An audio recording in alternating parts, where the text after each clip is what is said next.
നമ്മൾ കഴിഞ്ഞ വീഡിയോയിൽ എന്താണ് ബെൽമൻ ഫോർഡ് എന്ന് കണ്ടു. ഈ വീഡിയോയിൽ നമ്മൾ ഇതിൻ്റെ ഒരു ഇഷ്യൂ ആണ്, ഒരു പ്രോബ്ലമാണ് നമ്മൾ കാണാൻ പോകുന്നത്. അപ്പോൾ നമ്മൾ ഒരു പുതിയൊരു ഗ്രാഫ് എടുത്തിരിക്കുകയാണ്. ആ ഗ്രാഫിലും 4 വെർട്ടെക്സുകളുണ്ട്. ഇവിടെ 1 നിന്നും 2 3 നിന്നും 2 4 നിന്നും 3 1 നിന്നും 4 ഇത്തരത്തിലാണ് എഡ്ജസ് ഉള്ളത്. അതുകൊണ്ട് തന്നെ നമുക്ക് ആ ഓർഡറിൽ തന്നെ എഴുതി പോകാം. ആദ്യം നമ്മൾ 1 നിന്നും സ്റ്റാർട്ട് ചെയ്യുന്ന ഏതൊക്കെ എഡ്ജുകളുണ്ടെന്ന് നോക്കാം. അപ്പോൾ 1 നിന്നും 2 ഒരെണ്ണമുണ്ട്. ഇപ്പോൾ എഡ്ജസിൻ്റെ സെറ്റ് എടുക്കുകയാണെങ്കിൽ 1 നിന്നും 2 1 നിന്നും 4 അപ്പോൾ 1 എല്ലാം കഴിഞ്ഞു. ഇനി അടുത്തത് 2 സ്റ്റാർട്ട് ചെയ്യുകയാണ്. 2 സ്റ്റാർട്ട് ചെയ്തിട്ട് ഏതെങ്കിലും വെർട്ടെക്സുകളിലേക്ക് എഡ്ജ് പോകുന്നുണ്ടോ എന്ന് നോക്കി. അത്തരത്തിൽ എഡ്ജുകളൊന്നുമില്ല. അപ്പോൾ അതുകൊണ്ട് 3 എടുത്തു. 3 നിന്നും 2 ഒരു എഡ്ജ് ഉണ്ടല്ലേ. 3 നിന്നും 2 ഒരു എഡ്ജ് ഉണ്ട്. 3 നിന്നും വേറെ എഡ്ജുകളൊന്നുമില്ല. അതിനുശേഷം 4 എടുത്തു. 4 നിന്നും 3 ഒരു എഡ്ജ് ഉണ്ട്. 4 നിന്നും 3 ഒരു എഡ്ജ് ഉണ്ട്. ഞാൻ ഇത്തരത്തിൽ എടുത്തു എന്നുള്ളതേ ഉള്ളൂ. നിങ്ങൾക്ക് അങ്ങനെ എടുക്കണമെന്നൊന്നുമില്ല. ഞാൻ സ്റ്റാർട്ടിങ് 0 ആക്കി എടുത്തു, അത്രേ ഉള്ളൂ. 1 ആക്കി എടുത്തു. 1 സ്റ്റാർട്ടിങ് ആയിട്ട് എടുത്തു. ഇനി നമ്മൾ ചെയ്യാൻ പോകുന്നത്, നമ്മൾ നേരത്തെ കഴിഞ്ഞ ക്ലാസ്സിൽ കണ്ടതുപോലെ, നമ്മൾ 1 സ്റ്റാർട്ടിങ് വെർട്ടെക്സ് ആയിട്ട് എടുത്തു കഴിഞ്ഞാൽ ബാക്കി എല്ലാ കോസ്റ്റുകളും നമ്മൾ ഇൻഫിനിറ്റി ആക്കി എടുത്തു. ഇനി നമുക്ക് ആദ്യത്തെ എഡ്ജ് നോക്കാം. 1 നിന്നും 2 വന്നു. 1 നിന്നും 2. അപ്പോൾ 1 നിന്ന് 2 വന്നപ്പോൾ ഓൾറെഡി കിടന്ന വാല്യൂ ഇൻഫിനിറ്റിയേക്കാളും ചെറുതാണ് ഇപ്പോൾ ഈ വന്നിരിക്കുന്ന കോസ്റ്റ്. ഓക്കെ, ഡിസ്റ്റൻസ് ഓഫ് 1 എന്നുള്ളത് 0 ആണ്. അതിൻ്റെ കൂടെ ഈ കോസ്റ്റ് ആഡ് ചെയ്തു. ഇപ്പോൾ ഈ ഇൻഫിനിറ്റി എന്നുള്ളത് മാറിയിട്ട് ഈ 4 ആകും ഇവിടെ. ഓക്കെ, ഇൻഫിനിറ്റി മാറ്റി ഇവിടെ 4 എഴുതി. രണ്ടാമത്തേത് 1 to 4 ആണ്. 1 to 4 ഇവിടെ ഇൻഫിനിറ്റിയാണ് കിടക്കുന്നത്. 1ൻ്റെ ഡിസ്റ്റൻസ് 0, അതിൻ്റെ കൂടെ 5 ആഡ് ചെയ്യുമ്പോൾ 5 എന്നായിരിക്കും. അപ്പോൾ 5 ഇൻഫിനിറ്റിയേക്കാളും ചെറുതാണ്. അതുകൊണ്ട് ഇൻഫിനിറ്റി മാറ്റി 5 ഇവിടെ ഇടുക. അപ്പോൾ ഈ രണ്ടാമത്തെ ട്രാവേഴ്സലും കഴിഞ്ഞു. അടുത്തത് 3 നിന്നും 2. അപ്പോൾ ഇൻഫിനിറ്റിയാണ് ഇവിടെ ഓൾറെഡി ഉള്ള ഡിസ്റ്റൻസ്. അതിൻ്റെ കൂടെ -10 കൊടുത്താൽ ഇൻഫിനിറ്റി തന്നെയാണ്. അതുകൊണ്ട് 4 തന്നെയാണ് ചെറുത്. അതുകൊണ്ട് നമ്മളിവിടെ ചേഞ്ച് ചെയ്യാൻ പോകുന്നില്ല. 3, 2 ഒരു പ്രാവശ്യമായി. അടുത്തത് 4 നിന്നും 3 4 നിന്നും 3. അപ്പോൾ ഇവിടെ ഓൾറെഡി 4 നിന്നും 3 ഇവിടെ ഓൾറെഡി 5 കിടക്കുന്നത്. 5ൻ്റെ കൂടെ 3 ആഡ് ചെയ്യുന്നു. അപ്പോൾ 8 കിട്ടും. ഇൻഫിനിറ്റി 8നേക്കാളും വലുതായതുകൊണ്ട് നമ്മൾ ഇൻഫിനിറ്റി മാറ്റിയിട്ട് അവിടെ 8 നമ്മൾ സബ്സ്റ്റിറ്റ്യൂട്ട് ചെയ്യും. അപ്പോൾ ഇതാണ് ഫസ്റ്റ് ഐറ്ററേഷനിലെ വാല്യൂസ് വരിക. First iteration. അപ്പോൾ നമ്മൾ പറഞ്ഞു എത്ര വെർട്ടെക്സ് ഉണ്ടോ അതേ -1 ചെയ്യേണ്ടി വരും. അപ്പോൾ ഓൾറെഡി ഒരു തവണ ചെയ്തു. 2 പ്രാവശ്യം കൂടെ ചെയ്യേണ്ടി വരും. നമുക്ക് വളരെ പെട്ടെന്ന് ചെയ്ത് നോക്കാം. അപ്പോൾ 1 നിന്നും 2 ഓൺലി 4 തന്നെയാണ് കറക്റ്റ് വാല്യൂ ആണ്, വ്യത്യാസമൊന്നുമില്ല. 1 നിന്നും നമ്മൾ 4 എടുത്തു. ഇവിടെ 5 വ്യത്യാസമൊന്നുമില്ല. 3 നിന്നും 2 നോക്കിയേ. 3 നിന്നും 2 മുമ്പ് ഇൻഫിനിറ്റി ആയിരുന്നു, പെട്ടായല്ലോ. പെട്ടേ -10 എന്ന് വരുമ്പോൾ ഇവിടെ -2 വരും. അപ്പോൾ 4 മാറ്റി ഇവിടെ -2 വരും. -2. ഇനി എന്ത് ചെയ്തു? മുമ്പ് 3 നിന്ന് 2 ചെയ്തു. അടുത്തത് 4 നിന്നും 3. 4 നിന്നും 3. 5, 3, 8 കറക്റ്റാണ്. അത് മാറ്റമൊന്നുമില്ല. അപ്പോൾ രണ്ടാമത്തെ ഐറ്ററേഷനും കഴിഞ്ഞു. അടുത്തത് മൂന്നാമത്തെ ഐറ്ററേഷനാണ്. 1 നിന്നും 2 -2 തന്നെയാണ് നല്ലത്, മാറ്റണ്ട. 4നേക്കാളും ചെറുതാണ് -2. 1 നിന്നും 4 5 വ്യത്യാസമൊന്നുമില്ല. അടുത്തത് 3 നിന്നും 2. 3 നിന്നും 2. 3 നിന്നും 2 വരുമ്പോൾ 8 -10 -2 തന്നെയാണ്, ചേഞ്ച് ഒന്നുമില്ല. അതിനുശേഷം 4 നിന്നും 3. 5, 3, 8 വ്യത്യാസമൊന്നുമില്ല. അപ്പോൾ ഇത്തരത്തിൽ നമുക്ക് ഒരു റിസൾട്ട് കിട്ടി. ഇനി ഒരു തവണ കൂടി നമുക്ക് ചെയ്ത് നോക്കാൻ വേണമെങ്കിൽ വ്യത്യാസം വരുമോയെന്ന്. വ്യത്യാസം വരരുത്. കാരണം നമ്മൾ പറഞ്ഞു n-1 വരുമ്പോൾ ഒപ്റ്റിമലായിട്ട് നമുക്ക് ഏറ്റവും ചെറിയ പാത്ത് കിട്ടണം. അതായത് ഇവിടെ നമ്മൾ എടുത്തിരിക്കുന്നത് 4 വെർട്ടെക്സ് ആണ്. 4 -1 3 പ്രാവശ്യം ഈ റിലാക്സേഷൻ കഴിയുമ്പോൾ കൃത്യമായി ഏറ്റവും ചെറിയ പാത്താണ് കിട്ടേണ്ടത്, ഷോർട്ടസ്റ്റ് പാത്താണ് കിട്ടേണ്ടത്. അപ്പോൾ 4ാമത്തെ തവണ അത് ചെയ്യുമ്പോൾ തെറ്റിക്കഴിഞ്ഞാൽ ഈ അൽഗോരിതം തെറ്റാന്ന് പറയേണ്ടി വരും. നമുക്ക് നോക്കാം. 0 നിന്നും 2 4 അത് -2 ആയതുകൊണ്ട് അത് ചെറുത് തന്നെയാണ്, അത് മാറ്റേണ്ട ആവശ്യമില്ല. അതിനുശേഷം 1 നിന്നും 4 എടുത്തു. 1 നിന്നും 4 0 + 5 ആണ്. അത് ഈക്വൽ ആയതുകൊണ്ട് ചേഞ്ച് ചെയ്യേണ്ട. അടുത്തത് 3 നിന്നും 2. 3 നിന്നും 2 8 -10 -2 തന്നെയാണ്, അത് ചേഞ്ച് ഒന്നുമില്ല. അടുത്തത് 4 നിന്നും 3 എടുക്കുകയാണ്. 4 നിന്നും 3 5 3 8 മാറ്റമൊന്നുമില്ല. അടുത്ത തവണ ഇറ്ററേറ്റ് ചെയ്താലും മാറ്റമൊന്നും വരില്ല.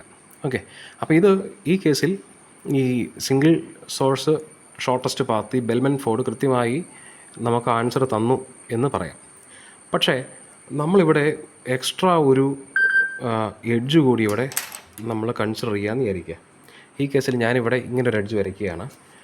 ഇവിടെ 5 എന്ന് വെയിറ്റ് കൊടുക്കുകയാണെന്ന് വിചാരിക്കുക.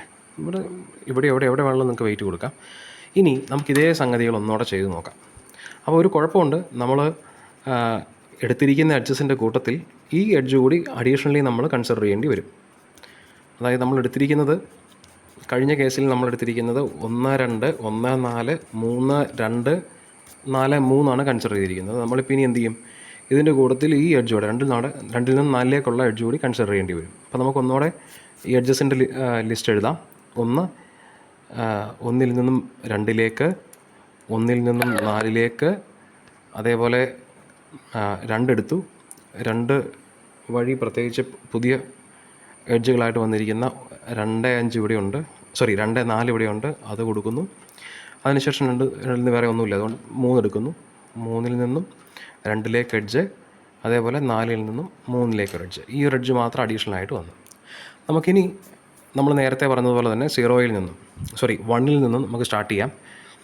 1 നിന്നും ആദ്യം 1 നിന്ന് 2 നോക്കും. ഇപ്പോൾ ഇവിടെ നമ്മൾ ഓൾറെഡി പറഞ്ഞു, സ്റ്റാർട്ട് ചെയ്യുന്ന സമയത്ത് സ്റ്റാർട്ടിങ് 0 ബാക്കിയെല്ലാം നമ്മൾ ഇൻഫിനിറ്റി ആയിട്ട് തന്നെ അതിൻ്റെ വെയിറ്റ് എഴുതുകയാണ്, കോസ്റ്റ് എഴുതുകയാണ്. അപ്പോൾ ആദ്യത്തെ ഐറ്ററേഷൻ കഴിയുമ്പോൾ, ആദ്യത്തെ കേസ് 1 2 എടുത്ത് കഴിയുമ്പോൾ ഇൻഫിനിറ്റിയേക്കാളും ചെറിയ വാല്യൂ ആണ് ഇവിടെ 4 വരുന്നതെന്ന് കാണാം. അതുകൊണ്ട് ഇൻഫിനിറ്റി മാറ്റി നമ്മളിവിടെ 4 കൊടുക്കുന്നു. അതേപോലെ തന്നെ 1 നിന്നും 4 5 അതുകൊണ്ട് ഈ 5 എന്നുള്ളത് ഇൻഫിനിറ്റിയേക്കാളും ചെറുതായതുകൊണ്ട് ഇൻഫിനിറ്റി മാറ്റി ഇവിടെ 5 കൊടുക്കുന്നു. അതിനുശേഷം പുതിയ എഡ്ജാണ് കൺസിഡർ ചെയ്യുന്നത്, 2 4.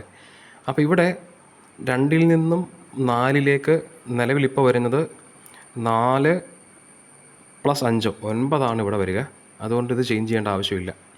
ഓക്കെ, അടുത്ത കേസിൽ 3 2 3 നിന്നും 2 ഇൻഫിനിറ്റി -10 4 തന്നെയാണ് ചെറുത് അല്ലേ, അതുകൊണ്ട് ഇവിടെയും ചേഞ്ച് വരുന്നില്ല. അടുത്തത് 4 നിന്നും 3 4 നിന്നും 3 5 3 ഇവിടെ ഇൻഫിനിറ്റി മാറി ഇൻഫിനിറ്റിയേക്കാളും ചെറുതായിട്ടുള്ള 5 + 3 8 എന്നുള്ള വാല്യൂ വരും. അപ്പം ഫസ്റ്റ് ഐറ്ററേഷൻ ഇവിടെ കഴിഞ്ഞു.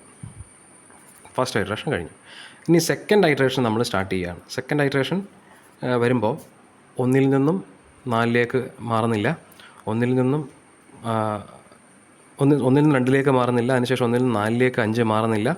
അടുത്തത് പുതിയ എഡ്ജ് 2 നിന്നും 5 4 + 5 ഇവിടെ 9 എന്നുള്ളതാണ്, അവിടെ ചേഞ്ച് ആകുന്നില്ല.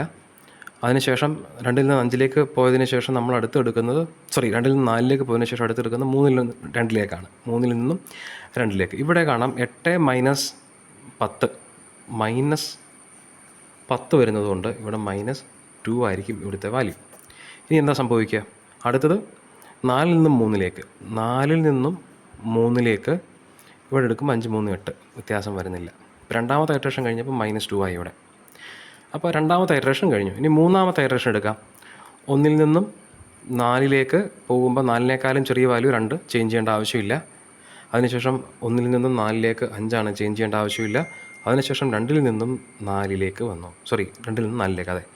അപ്പോൾ -2 + 5 ഇവിടെ 5ൻ്റെ വാല്യൂ ഇവിടെ മാറി. ഇതൊരു ഇഷ്യൂ ആണ്. 2 നിന്നും 4 വന്നപ്പോൾ -2 ആണ് ഇവിടുത്തെ ഡിസ്റ്റൻസ്, പ്ലസ് കോസ്റ്റ് 5 ആണ്. അപ്പോൾ 5 - 2 3 ഇവിടെ വരിക. അപ്പോൾ 2 നിന്നും 4 എടുത്തു. അടുത്തത് 3 നിന്നും 2 അതിവിടെ ഇഷ്യൂ ഇല്ല. 8 - 10 2 തന്നെയാണ്. ഇനി നോക്കുക 4 നിന്നും 3 3 + 3 ഈ 8 മാറി ഇവിടെ 6 ആകും. 8 മാറി ഇവിടെ 6 ആകും. അപ്പം മൂന്നാമത്തെ സ്റ്റേജിലെത്തിയപ്പോഴും ഇവിടെ റിലാക്സേഷൻ നടക്കുന്നുണ്ട്. അതുകൊണ്ട് നമുക്ക് ഒന്നുകൂടെ ചെക്ക് ചെയ്ത് നോക്കാം. നമ്മുടെ അൽഗോരിതം പ്രകാരം 4 വെർട്ടെക്സ് ഉണ്ടെങ്കിൽ 4 - 1 3 തവണ കൊണ്ട് റിലാക്സേഷൻ കംപ്ലീറ്റ് ആകേണ്ടതാണ്. നമുക്കൊരു സംശയം, ഈ വാല്യൂ ചേഞ്ച് ചെയ്തപ്പോൾ അടുത്ത ഇറ്ററേഷൻ വരുമ്പോൾ ചേഞ്ച് ചെയ്യാൻ സാധ്യതയുണ്ടോ എന്നൊരു സംശയം. അതുകൊണ്ട് ഒന്നുകൂടെ ചെയ്ത് നോക്കാം. ഇപ്പോൾ ഇത് തന്നെ 4ാം തവണ നമ്മൾ റിപ്പീറ്റ് ചെയ്യാൻ പോവുകയാണ്. ആദ്യം ഒന്നിൽ നിന്ന് 2 എടുത്തു, ഒന്നിൽ നിന്നും 2 എടുത്തു.